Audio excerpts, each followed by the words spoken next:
Well, I know that when Mama died, we found this beautiful quilt that Mama had often talked about, that her husband's father was a carriage maker who made a carriage for, I thought, the King of Spain, but it could have been some other royalty. In appreciation of his good work, he gave him this as a gift. And of course, when his father came to St. Louis to visit his son, Vic, my father, he gave it to him. I never saw it on display at my mother's house. With 8 kids, I guess she didn't take a chance on any of us ruining it, you know. Where was it kept, you know? Probably in that, underneath the seat in the front hall. Yeah, okay. It was a whole...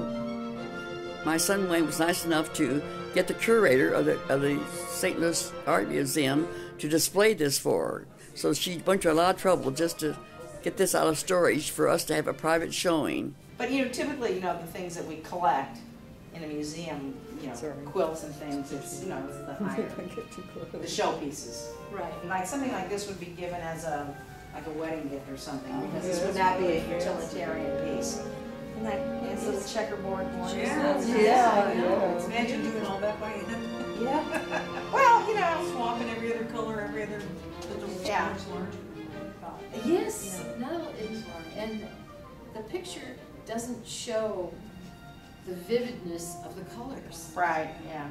I mean, well, it's a big piece, so it's a bit hard to photograph. Well, yeah, I'm sure. We had it on display in 1980. Yeah, look at the face.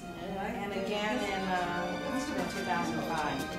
Oh yeah, I mean, yeah, because it looks like a face in a body with his hands like this. These are pillars.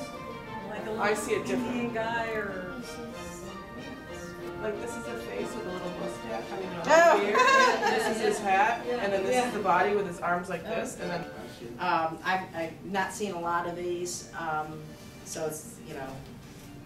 Somewhat rare. Yeah, yeah. Well, certainly in the United States. There might be a lot of European collections, but in terms of dating, it's certainly late 18th century, early 19th century. The format is very consistent with other stylish, fashionable bed coverings of the period, because you have your central medallion and usually your 4 corners filled with flower. Is there anything intriguing about the flowers or the design, or anything technical that you pick up on that you think might be interesting about the look of it? Like these flowers look I don't know if they're real or just sort of whether they're stylized, but whether they're real. I assume they're real. Yeah. Okay. Flowers. No, I don't think they're made up like sometimes the Chinese made up flowers and things. Is symbolism behind this, but I'm noticing here we have a little basket here in the center too. That's also very 18th century, the whole idea of baskets. Yeah, I didn't notice that either. Yeah. I didn't expect it to look this beautiful from the picture. So what's the material? What's it's all silk. This is silk. Mm-hmm. Oh, okay. Mm-hmm. You can, and this is like a floss. It's not very tightly spun, but it, you know, so you get that shininess from that. Oh yeah. Yeah. Interesting. You know, the other thing that's interesting is that this is translucent, this border. Yeah. It's mesh. Which is, yeah, so it's like a mesh and they embroidered on that. And that, again, is helping us characterize this as Spanish work. Yeah, but my point is that when you put it on a bed, then the white undercover would possibly, might look similar. Yeah, I'm just saying it's kind of an interesting idea, this mesh makes it translucent. Yeah. But, you know, quilts and everything, bed coverings typically have a border. That's, again, consistent with this central medallion format. So, but they just kind of went a little fancy, I guess. Yeah, it is. It's very color. The colors are so bright.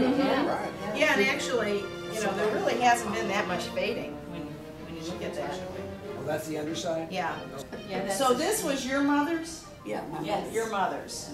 Okay. And they met in Montreal after they came from Italy, both of them. They didn't know each other, did they? Oh, okay. He graduated from the University of Rome, went over and graduated from McGill. That's where my mother met him. Okay. But she met him at church. And on Christmas Eve, she gave him an orange.